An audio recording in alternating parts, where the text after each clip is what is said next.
raconte. Christophe Ondelatte.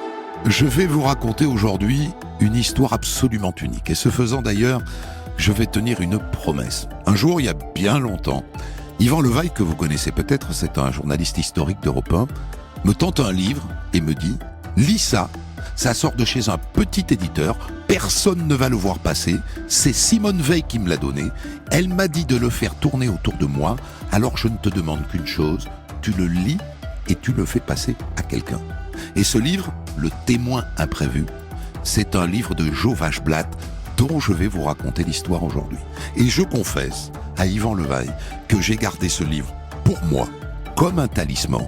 Je l'ai prêté, mais j'ai toujours veillé à le récupérer. Et aujourd'hui, je vais tenir enfin ma promesse. Je vais vous le faire passer. Jo Vacheblatt est un jeune juif polonais de 15 ans qui est déporté en août 1944 à Auschwitz-Birkenau, où il vit une expérience absolument unique. Il entre dans la chambre à gaz du crématorium numéro 4 et il en ressort vivant. Et pendant 50 ans, de peur de ne pas être cru, il n'a jamais raconté son histoire à personne. Voici donc cette histoire absolument exceptionnelle. La réalisation est signée Céline Lebras. Europe 1, Christophe Ondelatte.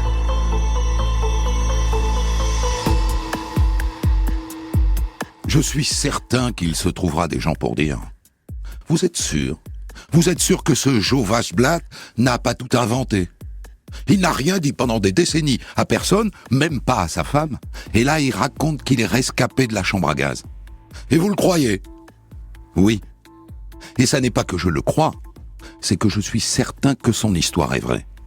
Avant de tout vous raconter, il faut lever cette hypothèse. C'est essentiel et c'est facile. Le jour où on a sorti le petit Joe de la chambre à gaz de Birkenau, à une poignée de secondes de la mort, on n'a pas sorti que lui. On a sorti 53 personnes. Et Joe, beaucoup plus tard, en a retrouvé 2. Jack, qui est ensuite allé s'installer en Australie, et Herman Goldberg, qui a poursuivi sa vie en Israël. Ils racontent la même histoire. La même, au millimètre. Il n'y a aucun doute quant à l'histoire que je vais vous raconter.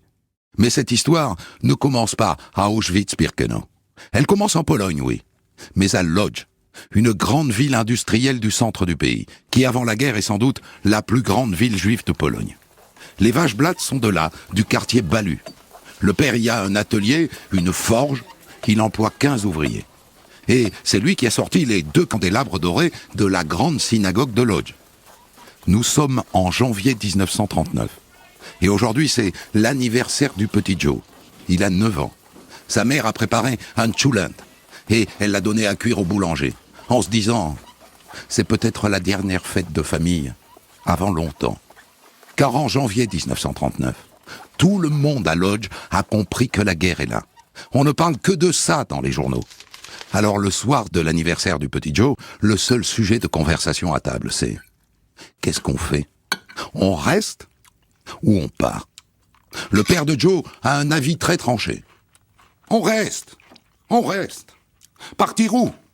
En Eretz Israël ? Un jour peut-être, je nous le souhaite. Mais en pratique, là, aujourd'hui, c'est impossible. Ça n'existe pas, c'est un rêve, c'est un songe. Je sais qu'il y en a qui veulent aller chez les soviétiques. Qu'ils y aillent. Mais je ne crois pas que les juifs soient les bienvenus chez les communistes. Je ne pense pas qu'ils les laisseront vivre selon la Torah. Alors on reste. On verra bien.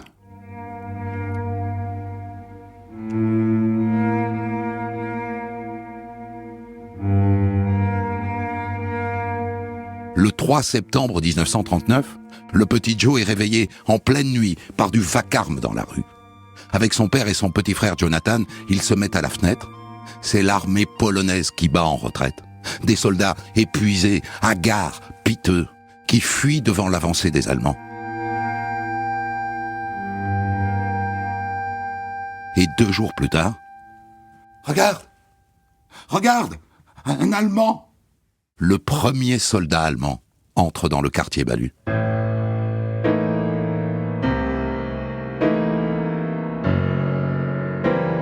Un éclaireur sur un sidecar. Et derrière, des chars, des automitrailleuses. toute une armée s'installe à Lodz.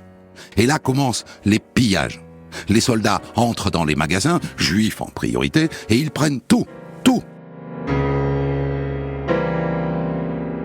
Et se repose chez les Waschblatt la question de partir, à laquelle le père Joe fait une réponse désarmante. Ils n'oseront pas prendre mes machines. Elles sont anglaises. Et en attendant, il devient de plus en plus difficile de trouver quelque chose à manger. Ils ont tout emporté. Fin novembre, les Allemands mettent le feu à 4 synagogues. On ne peut rien sauver, même pas les rouleaux sacrés. En décembre, on annonce que les Juifs doivent porter 2 brassards jaunes, même les enfants, et qu'ils n'ont plus le droit de voyager, ni de sortir la nuit, ni de se promener en groupe. Et un bruit court dans le quartier de Bahlu. Il paraît qu'ils veulent recenser les Juifs. Ils veulent nous mettre tous ensemble. Tous les Juifs dans le même quartier, tu te rends compte ? C'est là que va commencer l'enfer pour le petit Joe, dans ce ghetto que les nazis s'apprêtent à construire.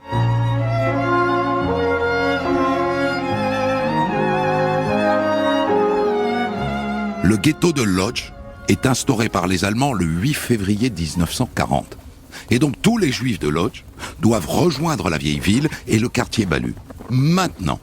Et Joe les voit arriver sous la neige qui tire des sortes de traîneaux avec leurs meubles dessus.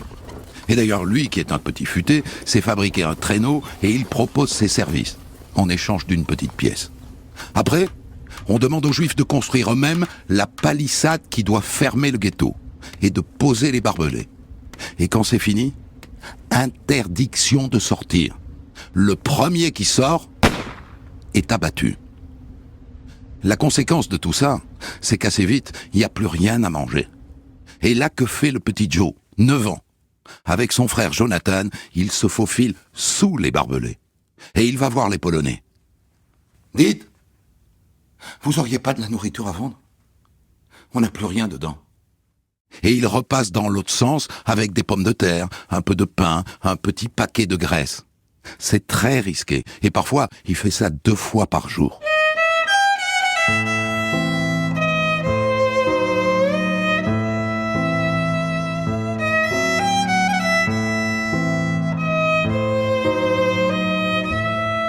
Les semaines passent, les mois, et le père de Joe tombe malade.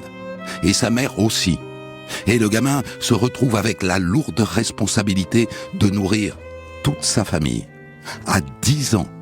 Il continue de temps en temps de passer sous les barbelés, mais c'est de plus en plus risqué. Les gamins se font tuer. Alors il se débrouille. Il finit toujours par trouver un peu de lait de chèvre, un œuf ou 2.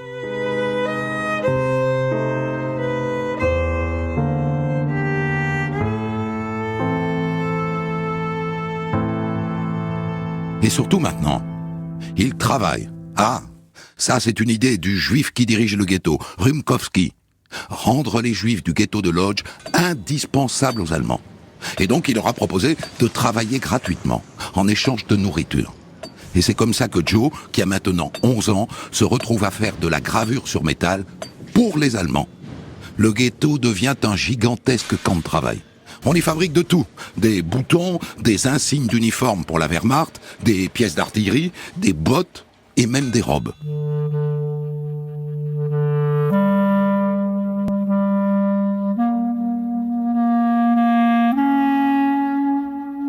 Mais à partir de là, se met en place un autre plan.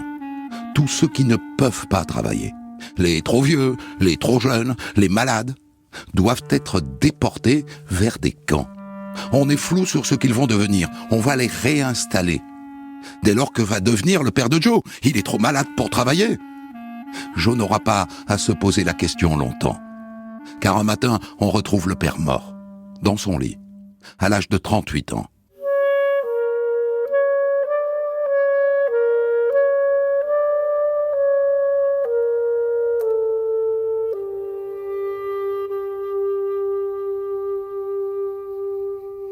Au cimetière de Bahlu, c'est Joe qui récite le Kaddish.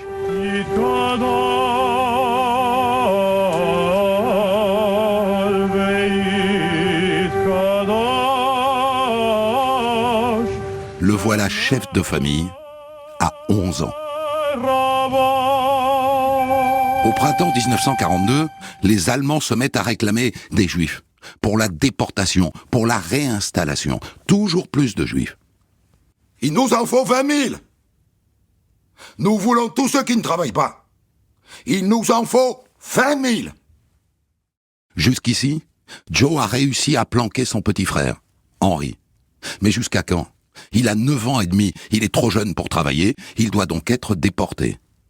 En décembre 1942, c'est l'oncle Idle et sa femme et ses 3 enfants qui sont les premiers de la famille à partir.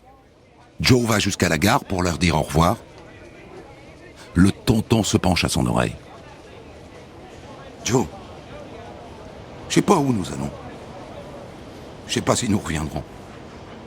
Mais quelqu'un de notre famille doit rester en vie pour témoigner. Fais tout ce que tu peux, Joe. Tout ce que tu peux. En juillet, les Allemands réclament tous les enfants de moins de 10 ans.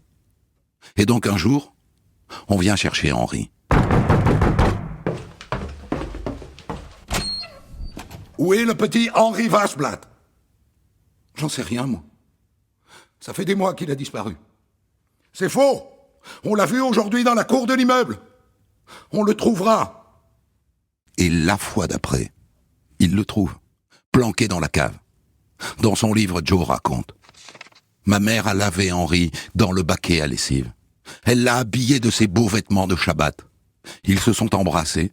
Il y avait une charrette en bas, avec d'autres petits-enfants qui ne pleuraient pas. Je n'ai jamais revu mon frère.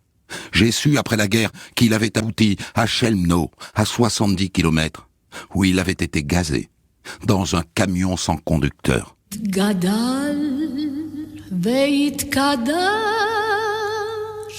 La maman de Joe meurt en août 1943, probablement d'un cancer. Et Joe se retrouve dans l'appartement familial, sous la responsabilité de sa tante, avec son frère Jonathan et sa sœur Esther. 3 enfants, programmés tous les 3 pour partir à leur tour.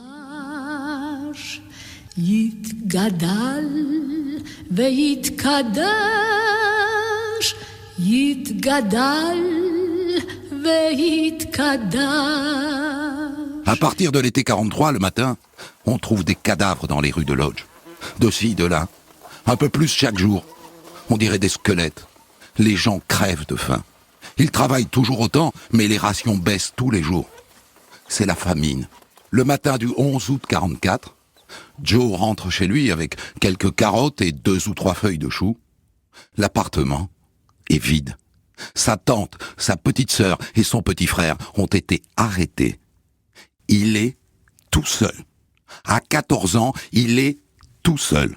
Seul dans un ghetto qui se vide tous les jours. Et à un moment, Joe rejoint le point de rassemblement et il monte dans le train.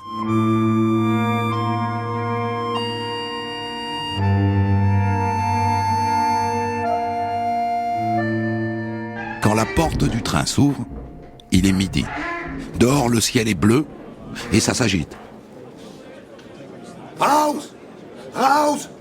Raus! Joe saute du wagon. Il veut prendre son sac avec les photos de ses parents et de ses frères et sœurs qu'il a emportés. Laissez tout ça à l'intérieur. Vous viendrez les chercher plus tard. Bon. Et là, des déportés en pyjama rayé viennent discrètement passer des messages. Vous êtes à Birkenau. C'est près d'Auschwitz, en Silésie. T'as quel âge? J'ai 15 ans. Tu diras que t'en as 17, hein.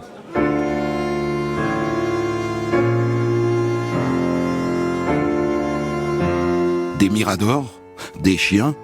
À ce moment-là, Joe pense que c'est un camp de regroupement pour les travailleurs. Il n'a aucune idée de ce qui l'attend. Et il se retrouve face à un SS, un officier, avec une cravache à la main. Il saura plus tard que c'est Joseph Mengele, le médecin-chef du camp. Les gens défilent devant lui et du bout de sa cravache, il dit « à gauche, pour la mort, ou à droite, pour le camp ». Et quand Joe passe devant lui, il indique la droite. Ils vont se revoir, tous les deux, plus tard.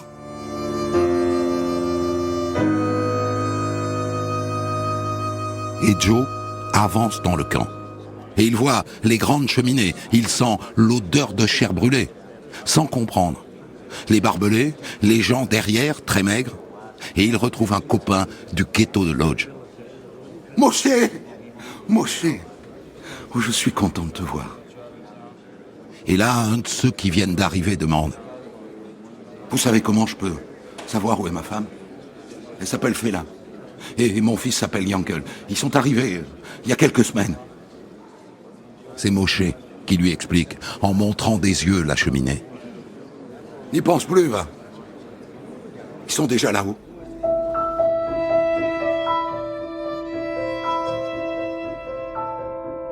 Joe est installé dans le bloc 4 du camp E, et le lendemain transféré au bloc 12. Le premier défi, c'est de manger. Pour survivre, il faut manger. Et manger plus que la ration quotidienne, composée d'un ersatz de café le matin, d'une soupe où flottent quelques légumes à midi, et d'un morceau de pain et parfois d'un peu de lard le soir. Comme dans le ghetto, Joe se bat tous les jours pour avoir double ration. Et puis il y a l'appel, qui dure des heures dans le froid, accompagné d'humiliation. Un jour, on lui demande de crier. « Nous, les Juifs, nous avons voulu la guerre. Plus fort! Nous, les Juifs, nous avons voulu la guerre. Eh bien, vous l'avez. Vous êtes contents? » Mais le grand défi pour Joe, comme pour tous les déportés, c'est d'échapper aux sélections. Un SS qui s'avance dans le bloc et qui dit « Toi! Toi! Toi et toi !» Ne pas en faire partie. Se faire tout petit, devenir transparent. «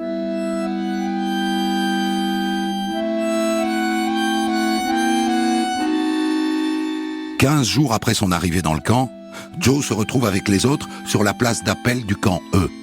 Les SS ont placé une planche entre deux poteaux. Tous ceux qui la franchissent sans se baisser partiront pour la chambre à gaz. Joe sait qu'il est trop petit.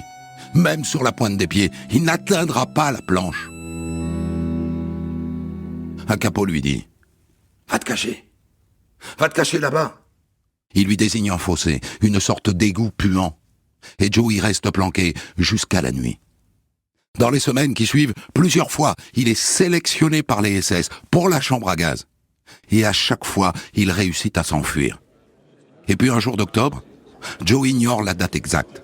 On les rassemble sur la place d'appel. Les SS sont là avec leurs chiens. L'officier a l'air ivre-mort. « Avancez par rang de 5 !» Cette fois, impossible de s'enfuir. Un garçon près de Joe décide de jouer le tout pour le tout. Il bondit vers la clôture et vers les arbres. Il est abattu. Et les voilà partis, tous les autres, vers le crématoire numéro 4. On les aligne dans la cour. « Déshabillez-vous! Vite! Et notez bien l'endroit où vous avez posé vos vêtements. Vous allez prendre une douche. » Pourquoi mentent-ils?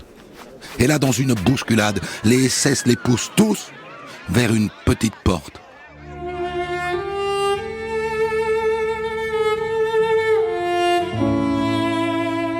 Des enfants sanglotent, d'autres disent la prière des morts. Joe, qui est arrivé dans la cour parmi les premiers, entre dans la chambre à gaz parmi les derniers. La porte étanche se referme, et d'un coup, la lumière s'éteint. Joe a l'impression de commencer à suffoquer. Depuis qu'il est à Birkenau, on lui a dit « il faut respirer un grand coup pour mourir tout de suite ». Mais comme tous les autres, il retient sa respiration.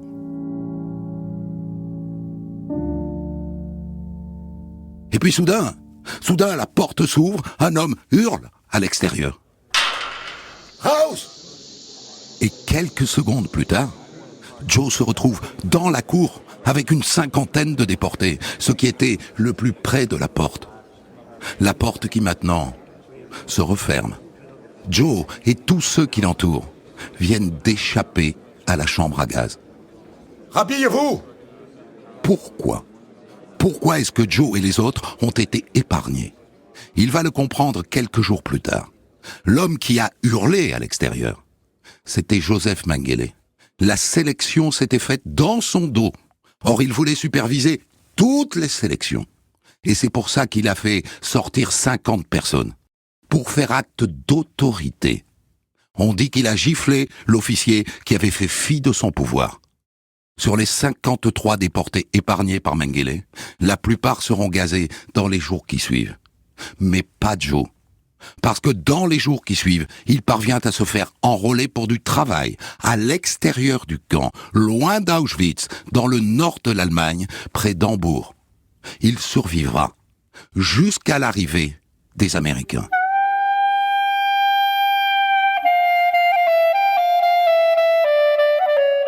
Et là, les Américains qui l'ont pris en affection, c'est un gamin de 15 ans tout de même, lui demandent « Qu'est-ce que tu vas faire ?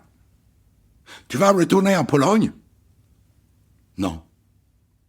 Tu vas aller où ? Je sais pas. Tu veux venir en Amérique avec nous ? Ah oui ? Mais au même moment, Joe rencontre 2 Françaises, 2 sœurs, Georgette et Madeleine, et elles aussi se prennent d'affection pour lui. Viens avec nous. Viens, on rentre en France.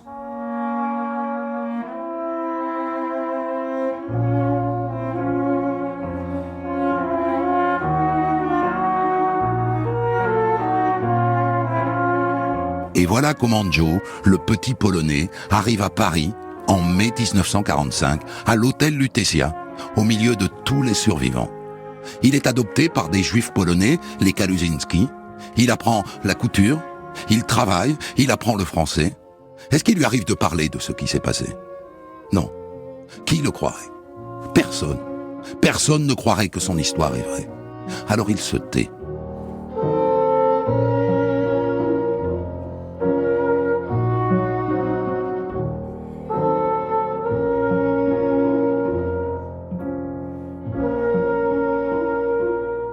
Et en 1948, il s'engage pour aller combattre en Israël. Ses parents adoptifs essayent de le dissuader. « Joe, tu es le dernier Waschblatt. Tu peux pas aller te faire tuer là-bas. »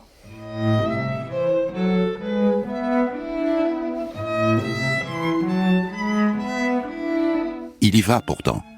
Et il se bat. Il est blessé 2 fois. Et après 20 mois passés à faire la guerre en Israël, il rentre en France. Il se marie en France avec Rachel. Ils ont 3 filles, Claudine, Chantal et Nathalie. Et pendant 50 ans, il ne trouve pas les mots pour leur dire ce qu'il a vécu. Tout d'abord, il y en a beaucoup parmi nous, quand on est rentré, la première question était « Comment tu as fait pour survivre ? Comment tu t'es en sorti ?» Et on était mal dans notre peau quand on posait des questions comme ça. Et beaucoup de gens, ils ne voulaient plus rien dire, vous comprenez, parce qu'on se sentait un peu coupable. Comment lui pas survécu, toi tu as survécu. Oui, c'est ce que disait son Et voilà, et bon, alors donc, ça c'était la première raison, on ne voulait pas parler.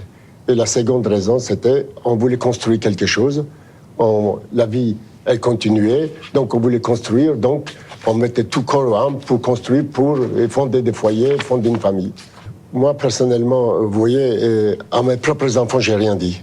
Ouais. À mes petits-enfants, ils savent tout. Mes Et pourquoi ? propres enfants... Pourquoi avez-vous sauté une génération ? Parce que c'était comme ça, parce que, je veux vous dire quelque chose, moi, personnellement, je suis marqué, j'aime pas de gaspillage. Un exemple, j'aime pas qu'on gaspille, même pour la nourriture, j'aime pas qu'on gaspille. Hein. Et à mes enfants, quand ils mangeaient pas, j'ai dit, faut pas faire ça.